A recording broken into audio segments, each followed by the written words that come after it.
Super song.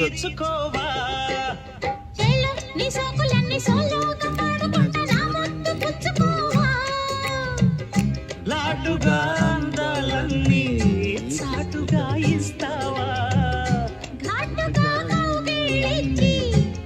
మధ్యలో కజ్జికాయలు తింటాను. కోలమ్మ గళ్ళ కోకే కాకెత్తు కెళ్ళ కోరి ఇచ్చుకోవా. మేము మా రాయలసీమలో కజ్జికాయలు అంటాం, మీరేమంటారో కామెంట్ చేయండి. ఇది చూడండి, మేము కజ్జికాయలు అంటాం మా రాయలసీమలో, మీరేమంటారో కామెంట్ చేయండి.